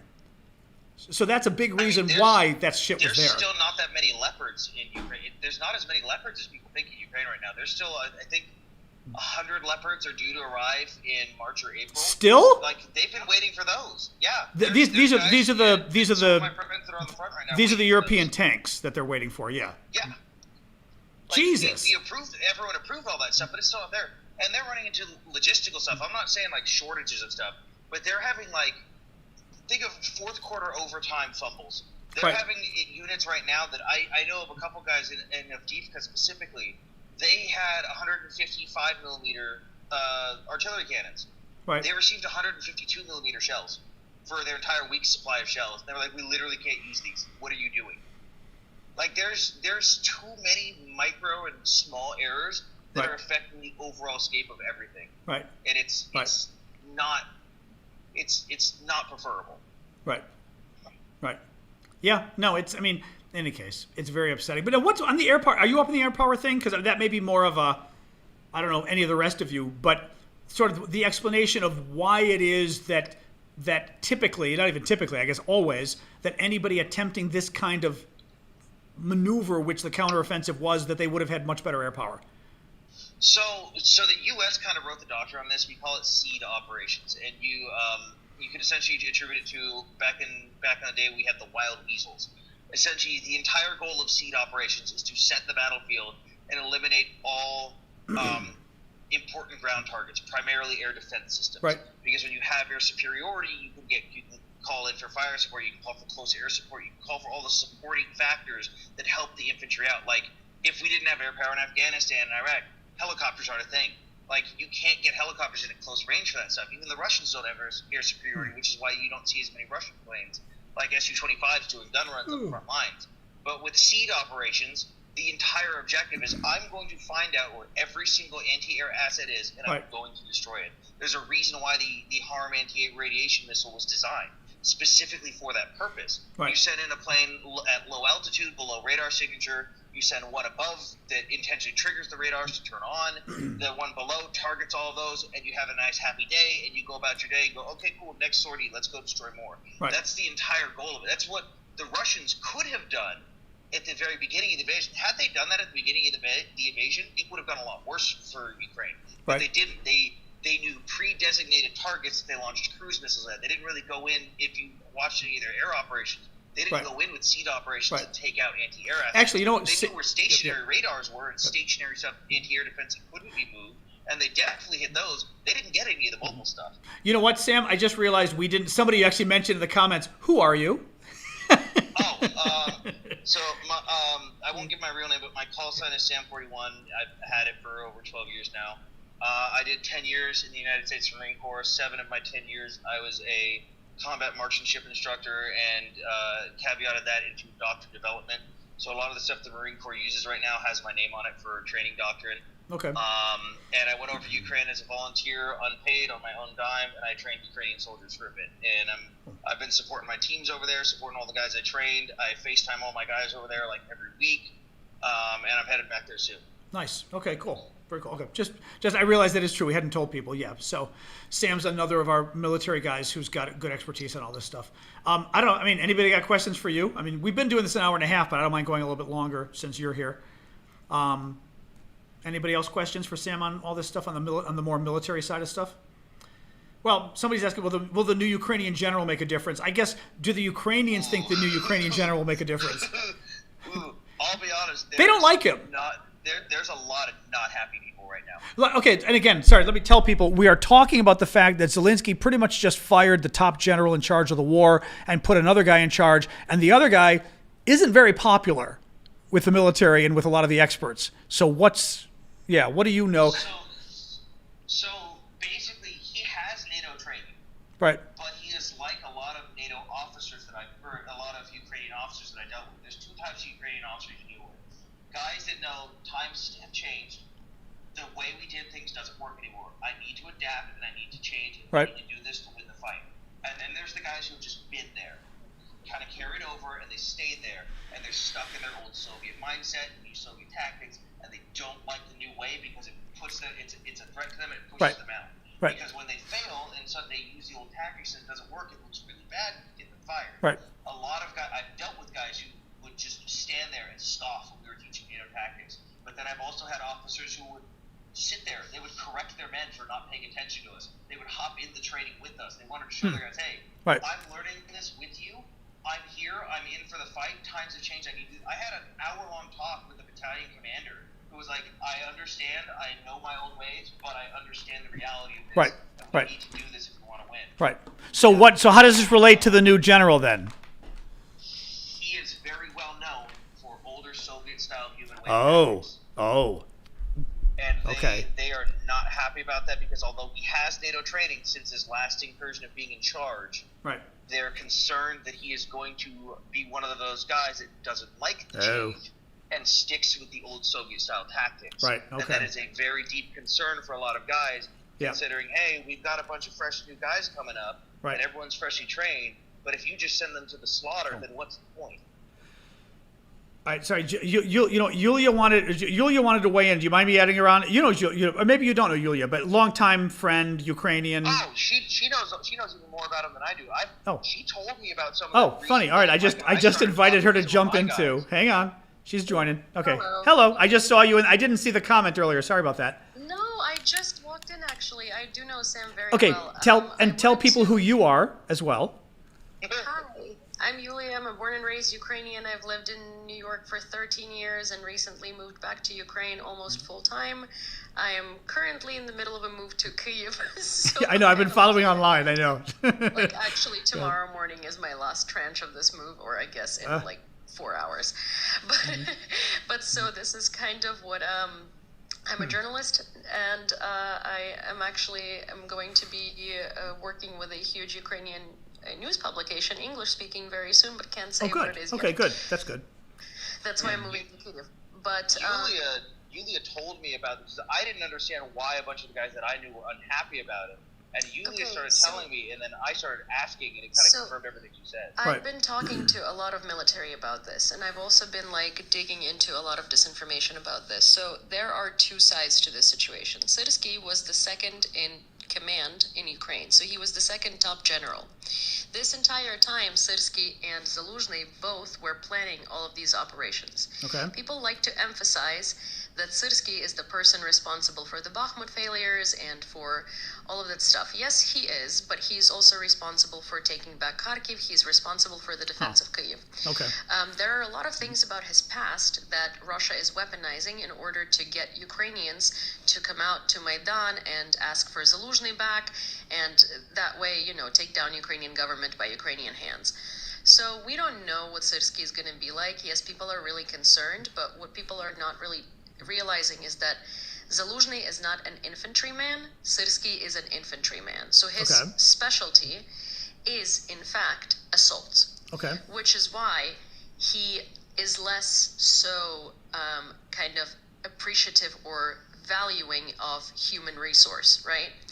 He did put out a very long speech today saying that he would rather withdraw from different areas than lose so many bodies. Right. But so here is the main disinformation that's being put into the Ukrainian society and the international society that's sort of trying to paint a worse picture than it is, right? So he was born in Russia, and he Right. went to a Moscow school for military studies. Right. He then came to Ukraine and graduated 2 other schools in Ukraine. He's always served in the Ukrainian military. He's never worked for the Russian military. Right. And in fact, him and Zaluzhny are 2 very good friends who have been working together on all of these plans. Okay. So all of these like disinformation campaigns about like, oh my gosh, Zelensky's trying to like sell Ukraine, this guy is going to be a nightmare. Like if that was the concern, then why Right. wasn't it the concern when he was the second top general in charge? But what is going on though? Because everything we're reading here says people in the military really don't like this guy. Yeah, so people in the military don't like him because he is the assaults general. So that means he's the guy who plans the assaults. He's an infantryman. That's his Okay. specialty. Zaluzhny was not infantry. Right, So okay. Zaluzhny is more like a general profile guy, and he's Right. a fantastic general. It's just that, it's been 2.5 years and a change is needed, and he's done everything he can do for Ukraine. But why would they seems to not like that? So what if he's an infantry guy or whatever? Why does he have such a bad reputation? Because specialty in assaults means that you are going to be eating up a lot of losses. Ah, And okay, you are gonna- okay, yeah. okay. So a lot of people in the military are attributing the losses to him Okay. and to him only because Okay. he's the guy who plans the assaults. But that's kind of like, that's what comes with the job.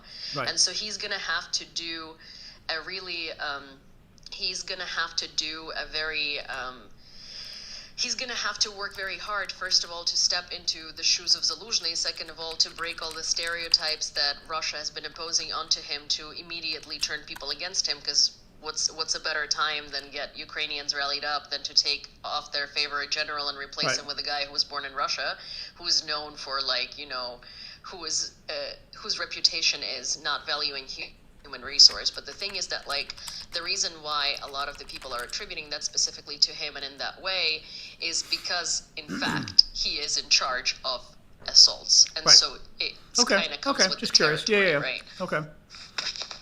Do people? Can I ask you But yeah, one he one is- thing? Let me ask you one thing too, because one thing that really started to bother me with the whole Zelensky Zaluzhny thing. So basically, for people, because they may not follow this as much as we do. Thank you, Chad. There was a big story like 2 weeks ago. The news had kind of broken that somebody in the Ukrainian government leaked it, basically, or someone, I should say, in Ukraine leaked it to The Economist and others, that Zelensky was getting ready to fire Zaluzhny, who's the top general in charge of the war. And Zelensky's office denied it. Everybody's Ministry of Defense denied it. All the pro-Ukrainian folks online got pissed at The Economist, and I believed the guy because he's not going to make it up. And in the end, Zelensky did get rid of Zaluzhny and pick this guy instead. I'm already forgetting the question I was going to ask you with regards to that. I know what it is. The story is, and I believe it. I mean, there was enough people saying this, that basically Zelensky sat Zaluzhny down and said, "You're going," and he said, "No, I'm not," and he basically refused to go. And over the next week and a half, he finally left. I wouldn't be surprised at that point if the Americans maybe did have a hand. Who knows? Somebody helped. But the more I thought about it, the more it kind of started to freak me out if that's what Zaluzhny did. Because that's the kind of shit you don't do if you want to become a NATO country. So yeah, I mean, I don't. So these are rumors, that's and fucked that's up. what I was saying the entire week when this was happening, right? Is that we don't have any confirmations, and all of these things are coming from anonymous sources. If they're true, then they're true. If they're not true, they're playing into Russian propaganda. And even if they are true, they're playing into Russian propaganda because they can twist it in the way that works for them, right? Being public so doesn't help. For official Yes. confirmations. None of this helps publicly. Yes. Yeah. So here, the thing is, Zaluzhny, because he was the top general in a war that was supposed to be lost in 3 days, and he was so inspirational to people idealize him. People idealize him, and people have this personality cult around him. Yes. And that's not even military people. Oh no, military he's people respect at him. 80 to 90% in the approval ratings of the country overall. Yeah. So the military people respect him a lot, right? And they think he's a fantastic general because he is. But the thing about it is that you can't actually keep someone like that in charge when the entire country is literally making him out to be God that does not make any mistakes. And at this point, the people have been trying to force him into politics, which is something he said a million times he doesn't want to do and is not at all something that he's ever considering doing. And there are people in America, there are people in the UK, there are people in in Ukraine Right. that all want to see him as president. And it's like, it's ridiculously I assume crazy. that's some of what's going on. Yeah. That's the type of stuff that makes dictators, right? Right. Because it's a personality cult. Yeah. And so that's an alarm I've heard. bell number We're familiar one. with those. Yeah, so it's an alarm bell number one. No matter how good of a general you are, it literally cannot be happening in the middle of the war because that's too much. Yeah. Secondly, it doesn't seem, I think those are rumors because it does seem like he himself understands that he has done what he can do. He was fantastic for the 2.5 years and he was really good. But if you think about it, a lot of these losses, a lot of the strategy failures, all of this is being put on Zelensky. But the counteroffensive that happened, that barely happened, right, that was under his command. And the reason that counteroffensive even proceeded is because he gave in to the pressure to show the West results, full well knowing. Who gave in? Zelensky or who? Zaluzhny. Oh, Zaluzhny. I'm sorry, the general. Yeah. Okay. Full well knowing that we do not have enough resources, that the weapons are not being delivered fast enough, that we were overpromised and underdelivered, and we literally cannot pull it off. Right. But the West wanted to see the results, so the counteroffensive went. But it shouldn't have. What should have happened at that point is positional warfare and defense lines and all of that stuff.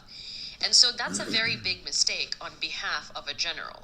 That is not to say he's not a good general. That is not to say, I'm not, pardon my French, not shitting on him whatsoever. I think he's fantastic. But I think that he has done what he could. And I think at this point, he had stopped being as efficient as he was, but his persona had started growing into a cult. And I think what ended up happening is the government knew that the people would go batshit crazy if he was fired because of this, full, cult persona, even if he was okay with going and Zelensky was okay with him going and everyone understood that the leadership needs to change. And so they were denying these rumors because they wanted to release it on their own terms, with Zaluzhny smiling and being like, yes, this is what we've decided and this is what's going to happen. Because at the end of the day, the people are going to go for the bread and circuses unless he is the one telling them. Which I think is ridiculous that they're not doing that for sort of like PR damage control, right? Is like he should come out and he should say, hey guys, stop trying to return me. I'm staying with the team, but fresh leadership is needed. And Okay, I mean, only because I don't want to go on too long with this, but let's go back to the main question, or the question that got us rolling on this. Somebody asked, forget Ukrainians. I don't care what Ukrainians think. I mean, the public. Do the experts you're talking to feel like bringing in the new general can somehow shake things up a little?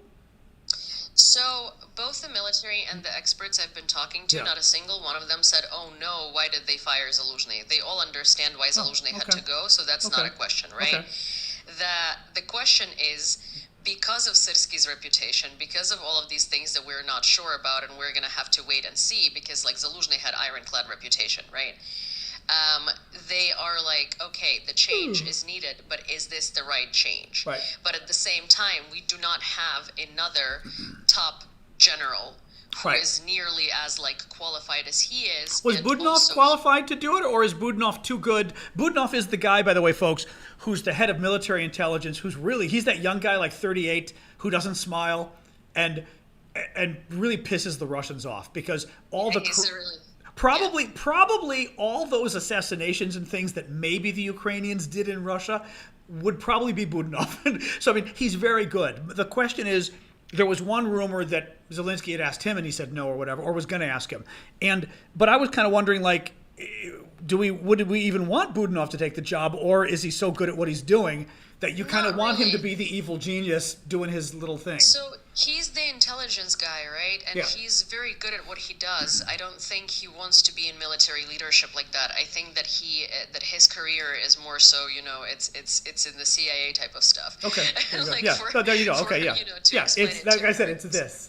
Yes, Evil conniving. he's very Yeah. good at planning all of these things. But Yeah. I guess like the best like conclusion to this statement is that a change in military leadership was needed because someone who is much better at this stage of war, which is positional warfare, preparing for Right. for offensives in a year or so, right, was needed to be the leader. The question is more so.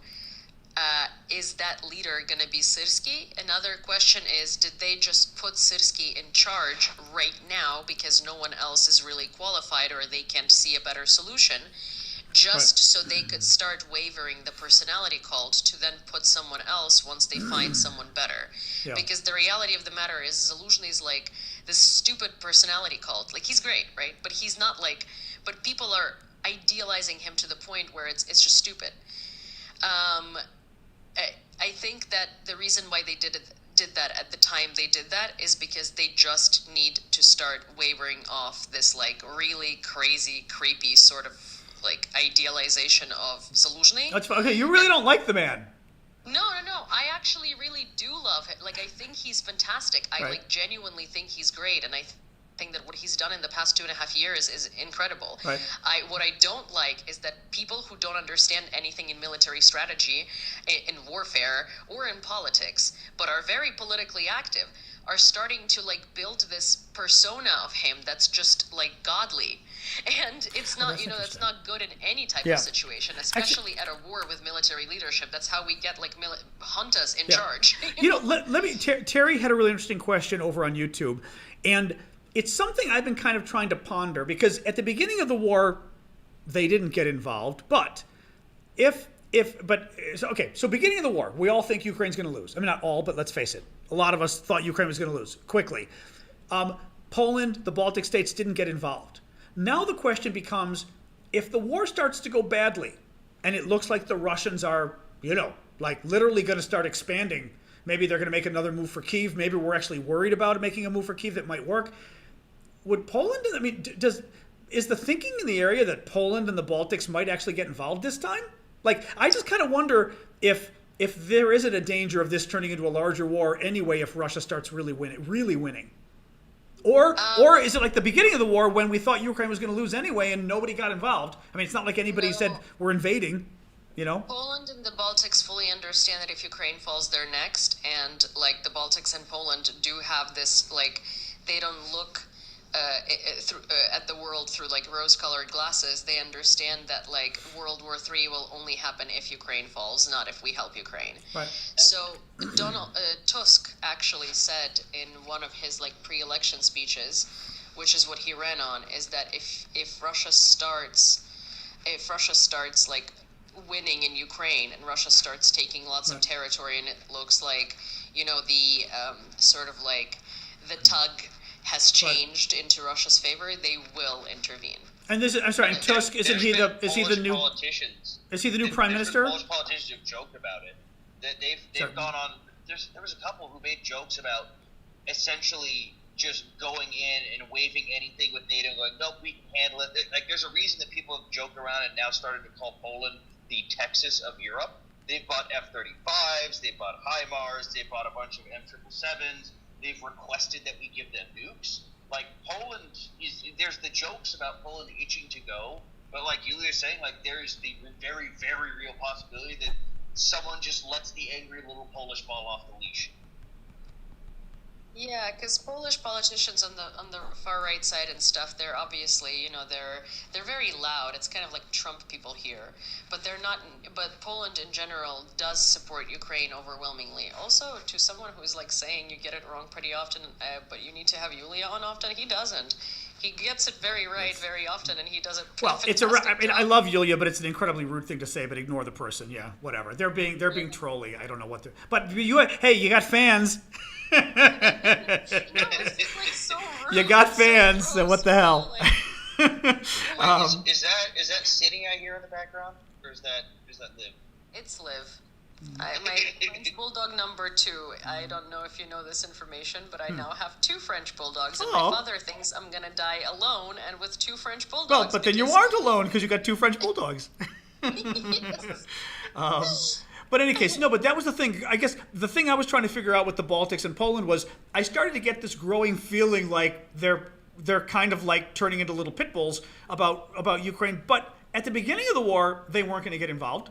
At least from what we know. It wasn't like Poland said, that's it. Ukraine's going to lose in 2 weeks. We're invading and we're making sure they don't get Kyiv, right? That didn't happen.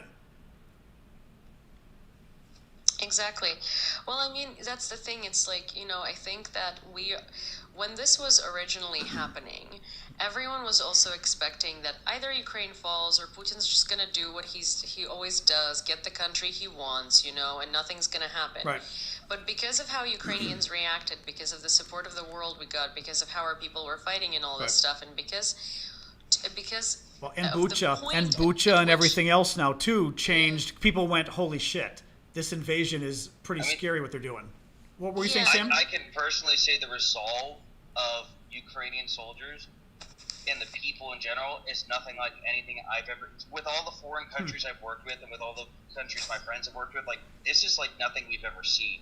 I've got guys who, in the last unit I trained with, so the unit, the very famous photo of the Ukrainian soldier running away from the little guard shack with his AK the second like the Russians were approaching the border.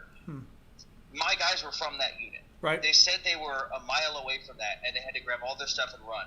Their homes are still in that region.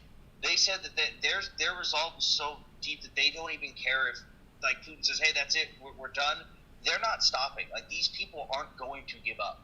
They do not. They want their homes back. Right. Like end of story. Right. Right. Yeah. So I think like perhaps my summary to this before I try to sleep for 2 more hours. I know before what. have Yeah, to- that's true. That's right. You're there now. You've moved entirely, as in you're in Ukraine at this point. Obviously. I've been Yeah. in Ukraine for the past month and a half. It's just that I'm Okay. moving from Lviv to Kyiv, which is proving Okay. to be a much more difficult move than Oh. originally Okay. expected. Sorry. But, it's my fault and circumstances around me, not really Yeah. logistics. What I think I'm going to say here is that when it was starting from the beginning, it was supposed to be a Russia-Ukraine issue, right? Like the world treated it as like, this country that kind Right. of belongs to Russia anyway is going to just get swallowed by Russia, and the world is going to move on. That's what Russia does. But at this point, it's very obvious that it is just a battlefield to something much larger, because there are now coalitions of fascist dictatorships getting together, helping each other, and really devising evil plans, So it is a threat to the West, whether the West wants to see it that way or not. And I think that everybody soberly does understand that this is not just a Russia-Ukraine war. It's Right. if we fail Ukraine, Yeah. it's going to expand. So if Russia, and because it's kind of America will do everything to not do the right thing, but when it comes to it, they eventually will, because at some point it's going to start concerning Right. America directly. Right. Well, I think before you go to bed, but what's been really interesting has been, and we've talked about it a lot on my show, the last few weeks in particular, I say maybe the last 2 months, the number of European defense officials, former senior people, even current people, we were saying Estonian intelligence assessment today, lots of different stuff. The concern about war with Russia in the next few to 10 years or 20 years has grown exponentially in Europe, I would say certainly in the last several months, if not the last couple of years. But that's also, I'm sort of thinking this as we go through, that's also part of what I think changed from the beginning of the war, when everyone said, oh God, here Russia goes again, they're going to destroy poor Ukraine, but nobody was thinking of invading or anything else.